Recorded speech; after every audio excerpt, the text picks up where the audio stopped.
अयांश ने आदित्य के सवाल का जवाब देने से पहले एक नज़र दूर खड़ी एकांशी पर नज़र डाली। उसके बाद उसने अपने इस सख्त आवाज में कहना शुरू किया, ये जरूरी नहीं कि कोई अपने करीबी सेक्स के पीछे जाए तो वह उसे पर शक ही कर रहा हो सकता है कि वह उस शख्स के दूर हो जाने या अलग होने से डरता हो।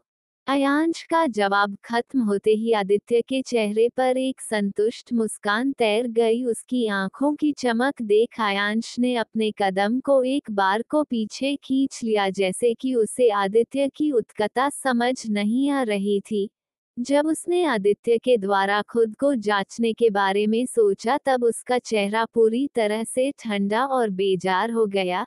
तभी एकांशी और कृति भी चलते हुए वहां तक आ गई और आयांश के सवालिया नजरों को आदित्य के ऊपर ही गड़ा हुआ देखा। दोनों एक दूसरे का मुंह ताकने लगे। वहां की गंभीर और शांत माहौल को भांपते हुए कृति ने एकांकी से आंखों ही आंखों से इशारा किया और धीरे से उसके करीब झुकते हुए बोली, इन्हें क्या हुआ है? किसी तरह की जंग चालू है क्या? दोनों चुपचाप एक दूसरे को आंखों से ही क्यों डरा रहे हैं? एकांशी, जो उन दोनों का अजीब सा ठंडा पहले मुलाकात से ही महसूस करती आई थी, उसने तुरंत अपने सर को हिला दिया और वहां से निकलने का बहाना लगाते हुए बोली, मुझे जूस पीना है, मैं लेकर आता हूँ। एकांशी का इतना कहना बस खत्म ही हुआ था कि इस पल उसके कानों में दोनों लोगों के जोर से बैठो मैं लेकर आता हूँ कहने की आवाज गूंजी। और अचानक आई इस आवाज से एकांशी एक सेकंड के लिए कांप सी गई, जिसके बाद वह जहां खड़ी थी वहीं रुक गई। तभी उसे अपने दाएं ओर से आयांश और बाएं ओर से आदित्य गुजरा हुआ दिखाई दिया। दोनों की हरकतों को देख एकांशी को अपने मन में शर्मिंदगी महसूस हुई और उसने शर्म से अपनी पलकों को नीचे झुका लिया। जिस पर कृति, जो ठीक उसके बगल में खड़ी थी, उसने अपने कंधे से एकांशी को हल्के से धक्का लगाते हुए कहा, क्या बात है, तुम तो काफी लकी हो। मुझे लगा ही था कि इन दोनों के बीच की कोल्ड वॉर की वजह छोटी मोटी नहीं होगी। अब पता चला कि वॉर की वजह तो खूबसूरत है और स्वीट भी। चलो बैठकर इन दोनों लड़कों का तमाशा देखते हैं। वैसे तुम्हारा सीनियर काफी हैंडसम है। एक बार फिर मेरे दिल की धड़कनें तेज हो गई है। क्या तुम मुझे इसके बारे में सारी डिटेल देगी? कृति ने एकांशी के सामने मासूमियत से अपनी पलकों को तेजी से झपकते हुए कहा और अपनी दोनों हाथों को गालों तक रख उसके बोलने का इंतजार करने लगी। जिसे देख एकांशी ने एक हल्की मुस्कान भरी और कृति की हथेली को पकड़कर गालों से हटाते हुए बोली, सीनियर, आदित्य के बारे में जानकर भी कोई फायदा नहीं होगा। उसकी जिंदगी में सिर्फ एक लड़की थी और वह उसे धोखा नहीं देंगे। कॉलेज के दिनों से ही वह दोनों साथ थे। क्या वह अब साथ नहीं है? कृति ने जिज्ञासु भाव से पूछा। इसके जवाब में एकांशी ने एक बार फिर कहना शुरू किया, नहीं, अब वह साथ नहीं है, लेकिन साथ ही हैं। मेरा मतलब है कि सीनियर की वाइफ अवंतिका की मौत हो चुकी है, फिर भी वह पिछले 2 सालों से अकेले हैं। मैंने आज पूछा उससे कि वह किसी और लड़की को अपनी जिंदगी में क्यों नहीं ले आते, जिस पर उन्होंने कहा कि अगर मौत से दो दिल जुदा हो जाए तो वह प्यार नहीं हो सकता और अवंतिका को उससे कोई भी ताकत अलग नहीं कर सकती, मौत भी नहीं। वो सच में उसे इतना प्यार करता है। अभी भी मुझे तो कोई ऐसा सच्चा प्यार करने वाला मिलता ही नहीं है। कहते हुए कृति में एक नज़र दूर खड़े जूस का ऑर्डर देते हुए आदित्य को देखा और फिर एकांशी को खींचते हुए टेबल तक ले गई। बैठो ना, अभी बस वह दोनों लाते ही होंगे। थोड़े पलों तक एकांशी की उदास आंखों को देखने के बाद, तुम्हें क्या हुआ है? मैं जब से मिली हूँ कुछ बुझी बुझी सी लग रही हो। अयांश भी जब यहाँ आया तो वह भी कुछ उखड़ा हुआ सा लग रहा था। झगड़ा हुआ है क्या तुम दोनों का? अरे नहीं, हमारा झगड़ा नहीं हुआ। और कहाँ उदास हूँ मैं, सब ठीक तो है। एकांशी ने जल्दी से अपने चेहरे पर एक जबरदस्ती का मुस्कान कायम किया और कुछ ही सेकंड बाद फिर उसी तरह निर्जौर शून्य भाव हो चली। भले ही वह सभी के बीच थी, लेकिन उसकी मन अभी भी राजवी की कही सारी बातों में ही उलझा हुआ था। वह उसके किसी भी शब्द या प्रूफ का यकीन नहीं करना चाहती थी, लेकिन कहीं ना कहीं वह इन सभी बातों को अपने जहन से बाहर नहीं निकल सकती थी, और शायद यही वजह था कि अब उसकी मन आयांश से दूर हो जाने के ख्याल से घबराना शुरू हो गया था। कुछ पलों के बाद जब आयांश और आदित्य टेबल तक वापस लौटे, दोनों के हाथों में एक एक गिलास ब्लूबेरी जूस मौजूद था, जिसमें एकांशी के पसंद के अनुसार थोड़ा बर्फ और नींबू भी डाला गया था।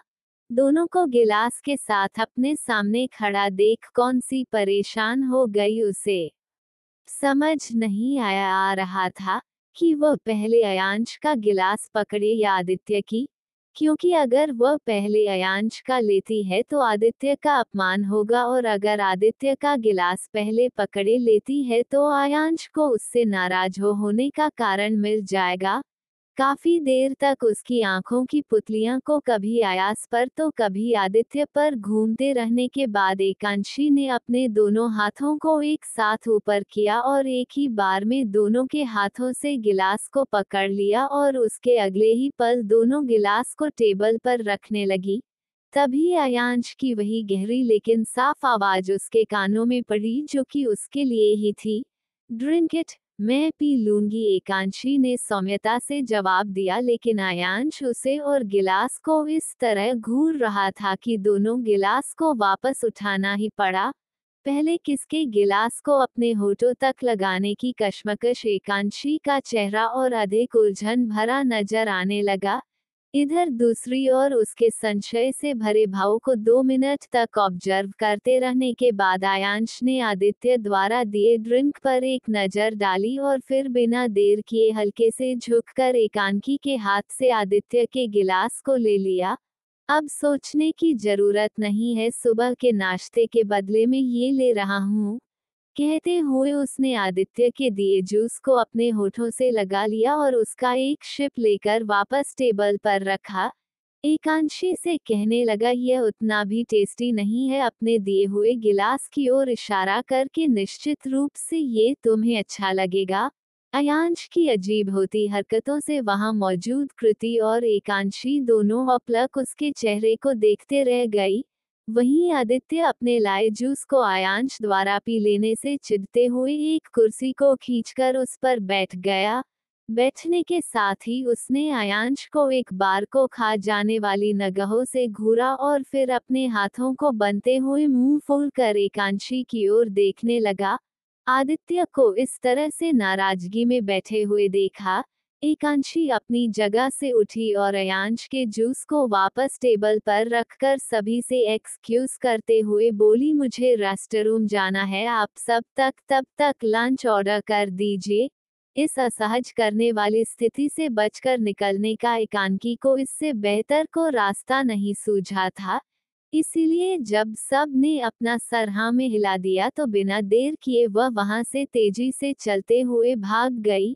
रेस्टरूम के करीब पहुंच उसने अपनी गति से चलती सांसों को सामान्य करने के लिए लंबी और गहरी सांस खींचना शुरू कर दिया, क्योंकि उसे रेस्टरूम इस्तेमाल नहीं करना था। इसीलिए वह तब तक दरवाजे से टिकी खड़ी रही जब तक कि अंदर से किसी ने उसे दरवाजे को नहीं खोल दिया। दरवाजे के खुलने से एकांशी धक के साथ अंदर की ओर गिरी, लेकिन उसके गिरने से पहले ही अंदर खड़ी लड़की द्वारा उसे पकड़ लिया गया। आप ठीक हैं, माफ कीजिएगा, मैंने दरवाजे को यूं ही खोल दिया, मुझे आपके यहाँ होने का अंदेशा नहीं था। खुद को संभालते हुए एकांशी ने अपने पैरों को स्थिर फर्श पर टिकाया और अपने हाथों से दरवाजे को पकड़ते हुए बोली, नहीं सॉरी मत बोलिए, मैं ही गलत जगह और गलत तरीके से खड़ी थी। बचाने के लिए शुक्रिया, कोई बात नहीं, दूसरी लड़की ने साधारण से आवाज में मुस्कुराते हुए कहा, और एकांशी की ओर देख अपनी पलक को एक बार झपके हुए वहां से चली गई। उसके जाने के बाद भी एकांकी ने वापस अपने टेबल तक जाने का कोई इरादा नहीं बनाया और वहीं पर पड़े रखे एक गमले के बगल में बैठ अपने घुटनों को समेट लिया। ऊपर उठे घुटने पर एकांशी ने अपने सर को उस पर रख लिया और उसे एकांत जगह की खामोशी में अपनी जिंदगी में उलझे रिश्ते के डोर को सुलझाने की कोशिश करने लगी। इधर खाना ऑर्डर करने के काफी देर बाद भी जब आकांक्षी नहीं लौटी तब कृति ने आयांश की हथेली पर धीरे से थपथपाते हुए कहा, आयांश, एकांशी को कुछ हुआ है क्या? वो अब तक कहाँ रह गई? उसका चेहरा अभी काफी उतरा हुआ था। तुम पर शक है? मुझे कुछ कहा है क्या तुमने उसे? नहीं, आयांश कृति के हथेली को अपने हाथ से हटाते हुए बोला, और फिर वापस आकांक्षी की खाली कुर्सी की ओर देखने लगा।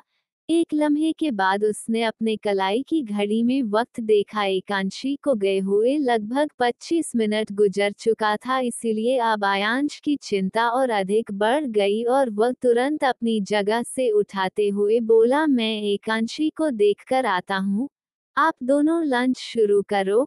कहने के बाद आयांश अपनी जगह से बस थोड़ा ही घूमा हुआ था कि आदित्य ने उसे रोकते हुए कहा, तुम फीमेल वॉशरूम में अंदर जाओगे, कृति जी को भेज दो, वह एकांशी को अपने साथ ले आएगी। आदित्य की बात सुनने के बाद आयांश ने उसे कनखी नजरों से घूरा लेकिन कहा कुछ भी नहीं और उसकी बात को पूरी तरह से इग्नोर करते हुए वहां से चला गया। वॉशरूम की ओर बढ़ने के क्रम में आयांश ने अपनी नजरों को हर कोने में घूमकर एकांशी को ढूंढा और जब वो वॉशरूम के काफी नजदीक पहुंच गया तब आयांश की नजर एक बड़े से गमले के पीछे बैठी एकांशी की झलक दिखाई पड़ी, जिससे उसने अपनी कदमों को उसे और ही बढ़ा लिया। उसके पीछे खड़े होने के बाद उसने एकांशी को गुमसुम और निराशा में डूबे हुए महसूस किया, जिसके कारण वह कई मिनट तक वैसे ही खड़ा उसे निहारता रहा। एकांशी के खुद में डूबा वहां का वातावरण भी इतना शांत और दिल को चीरने वाला था कि आयांश भी खुद को अंदर से उत्कंठित और दुखी महसूस करने लगा। हालांकि उसने खुद को किसी तरह संभाला और आगे बढ़कर एकांशी के बिल्कुल सामने घुटनों के बल बैठ गया। तुम यहाँ क्यों बैठी हो? चलो मेरे साथ उठो। कहते हुए आयांश ने उसके कंधे पर अपने एक हाथ को रख दिया। तभी कहीं जाकर एकांशी अपने होश में लौट पाई और अपनी बड़ी काली आंखों से आयांश को हसरत से देखने लगी। चलो, सब तुम्हारा इंतजार कर रहे हैं, यह कोई बैठने की जगह नहीं है, आयांश ने कहा। अगर मैं कहूँ कि मुझे नहीं जाना तो क्या आप मुझे छोड़ देंगे? एकांशी ने इस तरह के दबे और पतली सी आवाज में पूछा, जिस पर आयांश 2 मिनट तक चुप उसे देखता रहा और फिर धीरे धीरे उसके कंधे से अपने हाथ को हटा लिया और एकदम से अपने मन में चल रहे सवाल को एकांशी के सामने रखते हुए बोला, क्या तुम आदित्य के ऑफनेज वाली बात मेरे सामने कह देने की वजह से परेशान हो? ऑफनेस का जिक्र एक बार फिर अपने कानों में पड़ता सुन एकांशी की तंद्रा पूरी तरह से बिखर गई और अचानक उसके शांत भाव कुछ गहरे परेशानी में डूब गई। आप उस बात को भूल जाए, सीनियर बहुत सी बातों को इसी तरह कह देते हैं। मुझे अब और छुपाने की कोशिश मत करो, मैं जानता हूँ कि तुम्हारा मिस्टर राठौर के साथ खून का रिश्ता नहीं है, और यह भी कि तुम्हें मिस्टर राठौर ने मुंबई के ओरफनेज सेंटर से अडॉप्ट किया था। आयांश बिना बात को घुमाए सीधे सपाट तरीके से बोल, जिससे सुनने के बाद एकांशी पहले से ज्यादा घबरा गई और तुरंत रिएक्ट करते हुए आयांश के सामने हाथ जोड़कर रोते हुए कहने लगी, आपको आदित्य ने ये सब जानकारी दी और अगर आप जान भी गए हैं तो प्लीज इन सभी को यही भूल जाए। यह बात मैं और मेरे परिवार ने पिछले 17 सालों से छुपा कर रखा है। अगर यह सामने आता है तो मेरे डैड मुसीबत में पड़ जाएंगे और साथ में मैं भी फिर से अनाथ हो जाऊंगी। मैं आपसे विनती करती हूँ, प्लीज इन सभी चीजों को आज यहीं पर अपने दिमाग से निकाल दीजिए, और अगर आप मेरे नीचे खानदान की वजह से मुझे घृणित हो रही हैं, तो एकांशी के ना रुकने वाले आंसुओं की कतार को देख आयांश, जो कि पहले ही एकांशी से सवाल करने पर पछतावा महसूस कर रहा था, उसकी आखिरी के कुछ शब्द सुनते ही उसकी आंसुओं से भारी हो चुकी पलक कुछ ऊपर को उठ गई और एकांशी की बात खत्म होने से पहले ही उसने उसकी सर को पकड़कर अपने सीने से लगा लिया, जिसके एक सेकंड बाद ही उसने अपना मुंह खोला और कहा, मुझे तुम्हारे खानदान से कोई फर्क नहीं पड़ता, तुम मेरे लिए अभी वही एकांशी हो जो पहले थी। आयांश आप एकांशी आयांश के सीने से चिपका हुआ लेकिन अपने आंखों से लगातार आंसुओं को बहते हुए इतना ही कह सकी थी कि तभी आयांश ने उसे खुद से अलग किया और उसके गालों को अपने हथेलियां में भर लिया। एकांशी की बंद पलकों पर मोटी सी मोती की तरह चमकते आंसुओं की चंद बूंदे आयांश के दिल में किसी पुराने जख्म को कुरेदने लगी, जिस पर उसने उसके गालों को अंगूठे से सहलाना शुरू किया और अपनी आवाज की वेदना को काम करते हुए बोला, आंसू बहती हुई लड़कियों से नफरत होती है मुझे, लेकिन जब तुम्हारी आंसू देखता हूँ तब मैं तुम्हें बस गले लगाना चाहता हूँ, किस करना चाहता हूँ और तुम्हें आराम देना चाहता हूँ।